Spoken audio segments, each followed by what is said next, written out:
Hi friends, എല്ലാവർക്കും നമസ്കാരം. ഇന്ന് ഞാൻ ചെയ്യാൻ പോകുന്നത് നമ്മൾ പുറത്ത് ബേക്കറികളിൽ നിന്നൊക്കെ വാങ്ങി കഴിക്കുന്ന മുട്ട ബിസ്ക്കറ്റിൻ്റെ റെസിപ്പിയാണ്. ഇത് നമുക്ക് പുറത്ത് കടകളിൽ നിന്ന് വാങ്ങുന്നതിലും ടേസ്റ്റിൽ വീട്ടിൽ തന്നെ ഉണ്ടാക്കിയെടുക്കാവുന്നതാണ്. ഇതിന് നമുക്ക് ഓവൻ്റെ ആവശ്യമൊന്നുമില്ല. വീട്ടിലുള്ള ഗ്യാസ് അടുപ്പിൽ തന്നെ ചെയ്തെടുക്കാൻ പറ്റും. അപ്പോൾ ഇതെങ്ങനെയാണ് തയ്യാറാക്കിയെടുക്കുന്നതെന്ന് നോക്കാം. അതിന് മുന്നേ ആദ്യമായിട്ട് എൻ്റെ ചാനൽ കാണുന്നവരുണ്ടെങ്കിൽ ഒന്ന് സബ്സ്ക്രൈബും കൂടെ ചെയ്തിട്ട് സപ്പോർട്ട് ചെയ്യണേ. അപ്പോൾ നമുക്ക് വീഡിയോയിലോട്ട് പോകാം. അപ്പം മുട്ട ബിസ്ക്കറ്റ് ഉണ്ടാക്കാൻ വേണ്ടിയിട്ട് ആദ്യം നമുക്ക് പാത്രത്തിലേക്ക് ഒരു 2 മുട്ട പൊട്ടിച്ചിട്ട് കൊടുക്കാം. പിന്നെ നമ്മൾ മുട്ട എടുക്കുമ്പം ഫ്രിഡ്ജിൽ നിന്ന് നേരിട്ട് എടുക്കരുത്. കുറച്ച് നേരം പുറത്തെടുത്ത് വെച്ചതിന് ശേഷം മാത്രം എടുക്കാവുള്ളൂ. ഇനി നമുക്കിതിലേക്ക് ഒരു 1/2 ടീസ്പൂൺ വാനില എസൻസ് ചേർത്ത് കൊടുക്കാം. ഇനി നമുക്കിതിലേക്ക് ഒരു 2 ടേബിൾ സ്പൂൺ മെൽറ്റാക്കിയിട്ടുള്ള ബട്ടർ ചേർത്ത് കൊടുക്കാം. അപ്പോൾ ബട്ടറിന് പകരം വേണമെങ്കിൽ നെയ്യോ അല്ലെങ്കിൽ സൺഫ്ലവർ ഓയിലോ ചേർത്ത് കൊടുക്കാവുന്നതാണ്. വെളിച്ചെണ്ണ ചേർത്ത് കൊടുക്കരുത്. ഇനി നമുക്കിതിലേക്ക് ഒരു 5 ടേബിൾ സ്പൂൺ പൊടിച്ച പഞ്ചസാരയും കൂടി ഇട്ട് കൊടുക്കാം. അപ്പോൾ പഞ്ചസാര നമ്മുടെ ഓരോരുത്തരുടെ മധുരത്തിനനുസരിച്ച് എടുത്താൽ മതി. നമുക്കിതെല്ലാം കൂടെ നന്നായിട്ടൊന്ന് മിക്സാക്കി എടുക്കാം.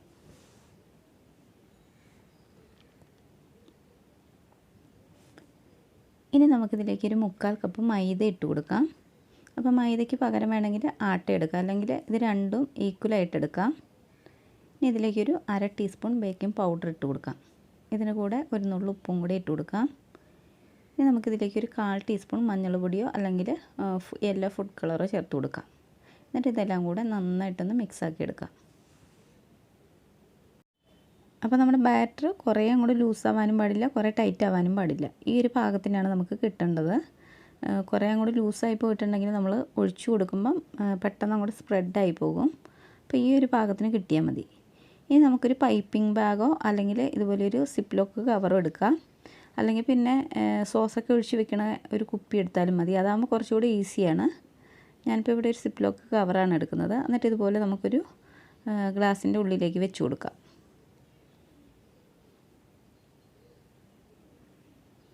അതിന് ശേഷം നമുക്ക് ബാറ്റർ ഇതിൻ്റെ ഉള്ളിലേക്ക് ഒഴിച്ചു കൊടുക്കാം.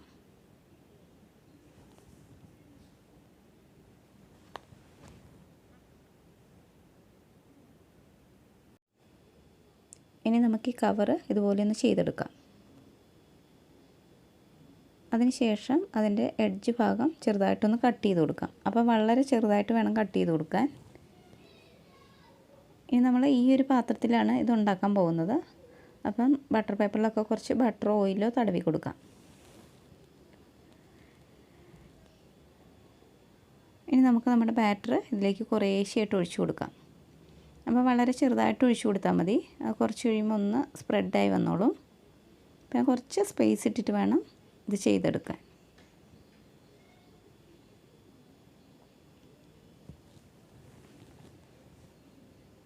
ഇപ്പോൾ ഞാൻ എല്ലാതും ഒന്ന് ചെയ്തെടുത്തിട്ടുണ്ട്. അപ്പോൾ ഈ സമയത്ത് തന്നെ ഞാൻ അടുപ്പത്തൊരു പാത്രം ഫ്രീ ഹീറ്റ് ചെയ്യാനായിട്ട് വെച്ചിട്ടുണ്ട്. മീഡിയം ഫ്ലെയിമിൽ ഒരു 5 മിനിറ്റ് ഒന്ന് ഫ്രീ ഹീറ്റ് ചെയ്തെടുത്താൽ മതി. ഇനി നമുക്കിതിൻ്റെ ഉള്ളിലേക്ക് കേക്ക് ടിന്നെ വെച്ച് കൊടുക്കാം. നമ്മൾ സാധാരണ കേക്കൊക്കെ ഉണ്ടാക്കിയെടുക്കണം അതിൽ തന്നെ. പിന്നെ തീയെ ഒരു ലോ ടു മീഡിയം ഫ്ലെയിമിൽ വെച്ചിട്ട് വേണം ഇത് ചെയ്തെടുക്കാൻ. ലോ ടു മീഡിയം ഫ്ലെയിമിൽ ഒരു 20 മിനിറ്റ് മുതൽ 25 മിനിറ്റ് വരെ ചെയ്തെടുത്താൽ മതി. അപ്പോൾ ഒരു 20 മിനിറ്റൊക്കെ ആകുമ്പോൾ നമ്മൾ ഒന്ന് ചെക്ക് ചെയ്ത് നോക്കണം. പിന്നെ കറക്റ്റ് മീഡിയം ഫ്ലെയിമിൽ വെച്ച് കൊടുക്കരുത് കേട്ടോ. അങ്ങനെ വരുമ്പോൾ ഇത് കരിഞ്ഞു പോകും. ലോൻ്റെ മീഡിയത്തിന് ഇടയിൽ വേണം വെച്ച് കൊടുക്കാൻ. ഇപ്പോൾ ഒരു 25 മിനിറ്റ് ആയിട്ടുണ്ട്. ഞാനൊരു 20 മിനിറ്റ് ആയപ്പോൾ ഒന്ന് ചെക്ക് ചെയ്ത് നോക്കിയിട്ടുണ്ടായിരുന്നു. അപ്പോൾ ഇതായിട്ടുണ്ടായിരുന്നില്ല. ഇപ്പോൾ ഇതായിട്ടുണ്ട് കേട്ടോ. ഇനി നമുക്ക് തീ ഓഫ് ചെയ്തിട്ട് ഇത് തണുത്തതിന് ശേഷം ഇതിൽ നിന്ന് റിമൂവ് ചെയ്തെടുക്കാം. അപ്പോൾ ഞാൻ വേറൊരു പാത്രത്തിൽ ഇതുപോലെ ചെയ്തെടുത്തിട്ടുണ്ട്. ഇത് നമുക്കിനി അടുപ്പത്ത് വെച്ച് കൊടുക്കാം. ഇപ്പോൾ നമ്മുടെ ആദ്യത്തെ ബാച്ചൊക്കെ തണുത്ത് വന്നിട്ടുണ്ട്. അപ്പോൾ നമുക്ക് പേപ്പറിൽ നിന്ന് ഇതൊന്ന് റിമൂവ് ചെയ്തെടുക്കാം. പിന്നെ നമ്മളിത് ചൂടോടുകൂടെ നോക്കുമ്പം ഒരു സോഫ്റ്റ്നെസ് ഫീൽ ചെയ്യും കേട്ടോ. അത് കുഴപ്പമില്ല. നന്നായി തണുത്തതിന് ശേഷം മാത്രമേ ഇത് ക്രിസ്പി ആയിട്ട് വരുള്ളൂ.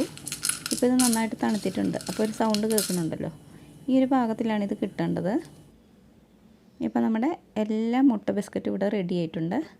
അപ്പോൾ നമുക്ക് പുറത്തുനിന്ന് കടകളിൽ നിന്നൊന്നും വാങ്ങാതെ വീട്ടിൽ തന്നെ നല്ല ടേസ്റ്റിൽ ഉണ്ടാക്കിയെടുക്കാവുന്നതാണ്. ഇതിന് നല്ല ടേസ്റ്റ് ഉണ്ട് കേട്ടോ. നമ്മൾ ബട്ടറൊക്കെ ചേർത്തുകൊണ്ടാണെന്ന് തോന്നുന്നു. നല്ല ടേസ്റ്റാണ്. അപ്പോൾ എല്ലാവരും ഇത് തീർച്ചയായിട്ടും ഒന്ന് ട്രൈ ചെയ്ത് നോക്കണം. ട്രൈ ചെയ്ത് നോക്കിയിട്ട് നിങ്ങളുടെ അഭിപ്രായങ്ങളൊന്ന് കമൻറ്റിലൂടെ അറിയിക്കണം. അപ്പോൾ നിങ്ങൾക്ക് ഈ വീഡിയോ ഇഷ്ടപ്പെട്ടിട്ടുണ്ടെങ്കിൽ പ്ലീസ് എല്ലാവരും ഒന്ന് ലൈക്ക് ചെയ്യണം. അതുപോലെ ആദ്യമായിട്ട് എൻ്റെ ചാനൽ കാണുന്നവരുണ്ടെങ്കിൽ ഒന്ന് സബ്സ്ക്രൈബും കൂടെ ചെയ്തിട്ട് സപ്പോർട്ട് ചെയ്യണേ. അപ്പോൾ മറ്റൊരു വീഡിയോയുമായി കാണുന്നവരെ ബൈ.